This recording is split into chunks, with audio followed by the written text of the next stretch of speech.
Hello everyone, I'm Navis Saxena from Expression, and today I'm going to walk you through some of the key features of XAML Designer in Visual Studio and Blend for creating Metro-style applications in C++.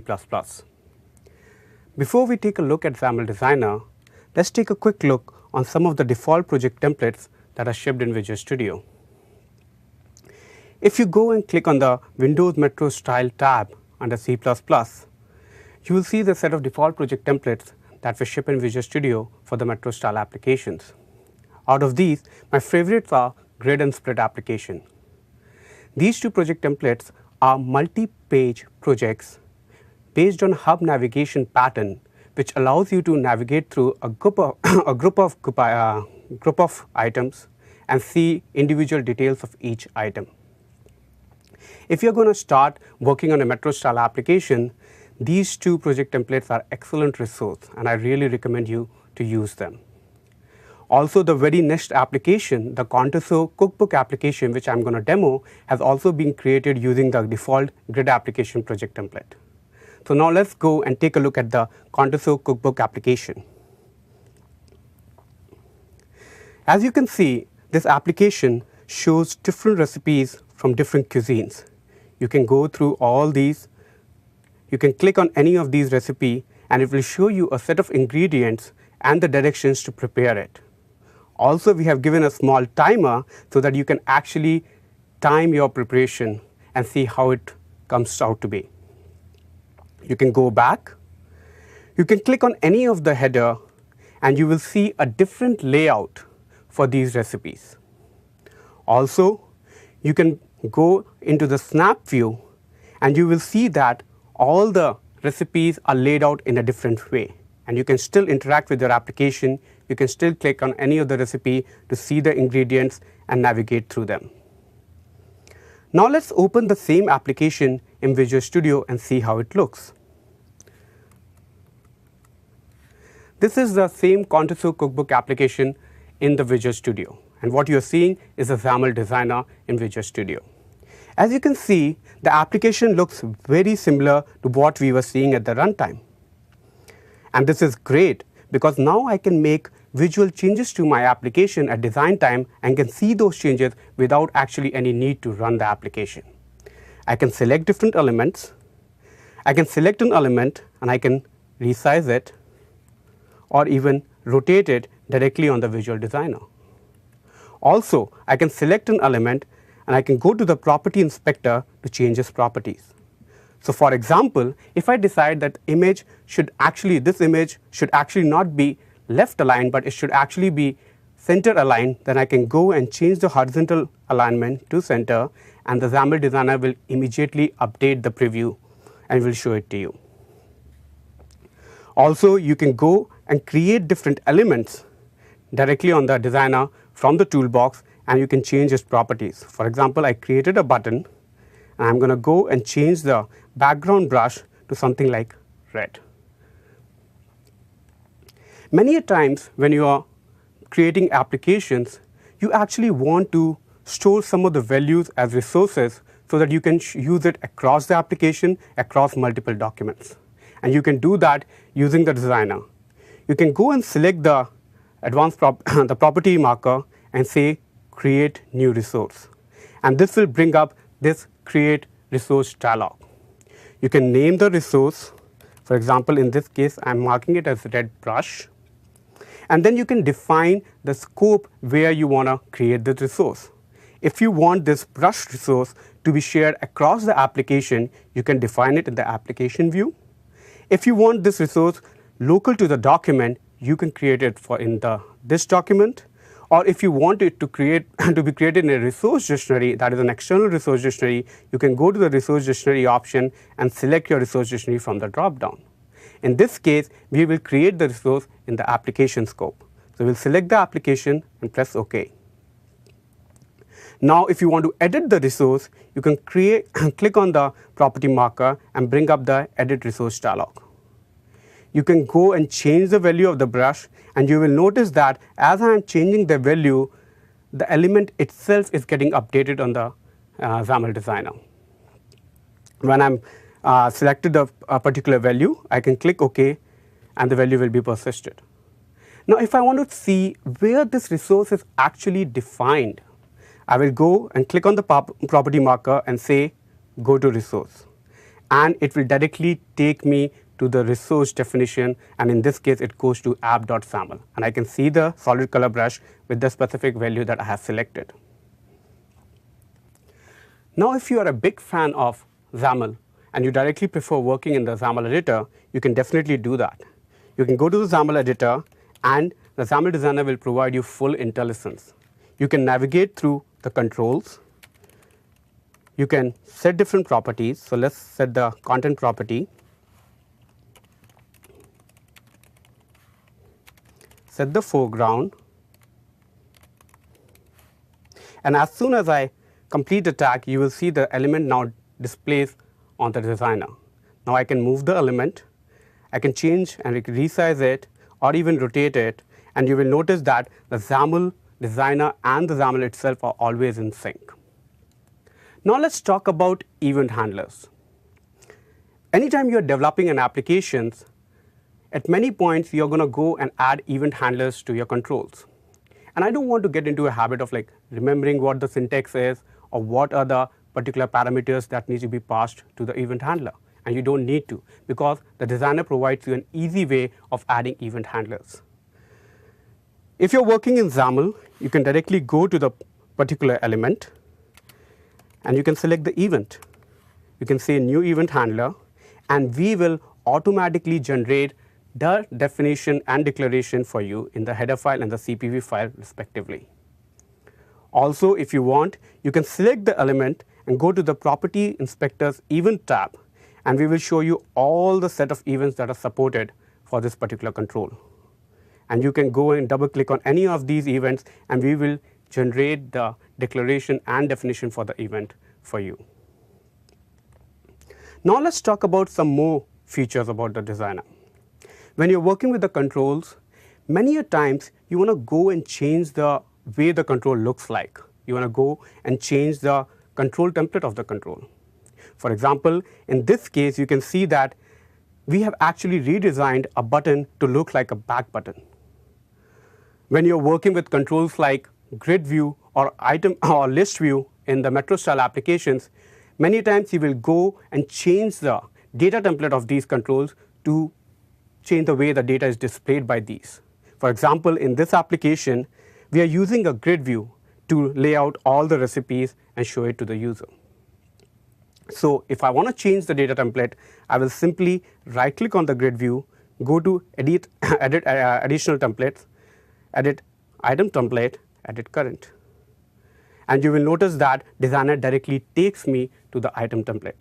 In this case, the item template actually consists of an image element, a text block, and another image element. Now, based on some UX study or based on my UX designer, it was recommended that the rating control should actually not be left aligned, but should be right aligned. And I can definitely do that. I will go to my property inspector, I go to the layout and change the alignment to right. Now, when I switch back to the main document, you will notice that all the elements now have their rating control aligned right. All this can be done directly in the XAML designer without any need of running the application. Now let's take a look at the same application in Blend for Visual Studio. I hope many of you have already used Blend, and if not, it's a great tool for creating advanced custom styles and control templates. If you want to go and play with the states of a control, Blend is the right tool for you. The next property and next feature I'm going to show in Blend is the design time properties, which is also available in Visual Studio. You can see here there are two design time properties which are available in the objects and timeline pane, that is hide and lock. Many a times when you're working with overlapping elements, you really want to hide the element at the top so that you can actually see the element beneath it and design it and change the properties. And you can directly do that in XAML Designer by clicking on this eyeball button.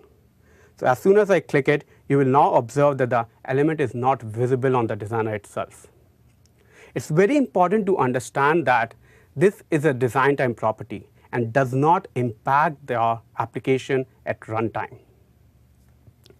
Let's bring the button back. Similarly, if you are done styling your control, if you are done with particular styling your control and you have said these controls are final, the last thing you want is to make some accidental edit to that control or accidentally delete it. And to avoid that, you can actually lock a particular control or a particular element on the designer. As soon as you lock an element, you won't be able to select the element on the designer or even in the document outline until you unlock the element again. This is a great feature when you have done with a set of styles and everything. You don't want to disturb these elements. You can just go and log them and make sure nobody touches it. None of the properties are impacted by that, and these are not accidentally deleted. Now let's actually take a look at visual states. So I'm going to go and edit the control template of this button. So I can right click on the button. I can go to edit template, edit current. And now let's zoom a little bit so I can see my button clearly. And now you can see different elements which actually makes this button control. In this case, you can see that the button is made up of 3 text blocks and 2 rectangles. If you go to the states pane, you will see the set of default states that are created for this button. So at any particular point, a button can be in any one of these states. I can click on these states and see how the visual appearance of the button changes in each state. So for example, when I click on pressed, I can see that the button actually is turned red. Similarly, when I click on pointer, the visual appearance changes. Also, I can go and select any particular state and change the properties. For example, in this case, on the press state, I can rotate the arrow to point in the upward direction. Whatever all the changes that I am doing to the element and to the contents of the control template are only preserved for the press state, and none of the other states are impacted by this change. So for example, if I go back to base or the normal, you will see the button as it was. But when I go to the press state, it's now actually pointing, the arrow is pointing in the upward direction. So this is the visual state and the VSM Visual States Manager feature in Blend. Before we close out, I want to show you one more feature, and that is the device pane in Blend, which is also available in Visual Studio. When I was running the application, I actually moved the application into the snap state. And you saw that the elements the recipes were laid out in a different fashion. In Windows 8, any application can be in one of these 4 states: landscape, filled. Let me zoom out a little bit so that you can actually see the full application. So it can be in the fill state, it can be in the snap state, or it can be in the portrait state. As a developer of an application, we have to make sure that your application works well in each and every state supported by Windows 8. So how to design these? This is where the value of Blend and Visual Studio comes in.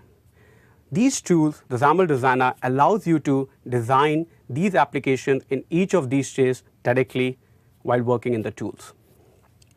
For example, if I want to go and design the application in the snap state, I can go and select the snap state in the visual states and go to the snap state, and you will now see how the application is looking like in the snap state. Now if I go and change any of the properties, that will affect only the snap state of the application and not any other state. So for example, I can select the list view and I can go and change its color. And you will notice the changes are only specific to the snap state. Also, if I want, I can go and rotate the particular image control, and again this is only applicable to the snap state. If I go back to the normal state and go back to the normal, you will see the application remains unchanged. Another great thing is basically checking how your application looks like and at different displays. So for example, right now I'm previewing how my application looks like at 1366 by 768 resolution. If I want to check any other resolution, I can go and click on the display combo box and select a different resolution. For example, when I selected 1920 by 1080, this is how my application will look like at runtime. Also, if you want to see how your application looks like at different themes, we have a set of themes that are defined for Windows 8. So for example, if I want to see how my application looks like in the light theme or in the high contrast, I can select these values in the combo box, and Designer will show you how the application will behave in these particular themes. All these you can do directly in the XAML Designer without actually going and running the application or changing any properties or any themes for Windows itself. So these were some of the key features that I wanted to demonstrate for you in the XAML Designer. Hope you guys liked it. If you have any feedback, please send me an email at navits@microsoft.com or blendinsider@microsoft.com. Hope you guys enjoy your conference. Thank you.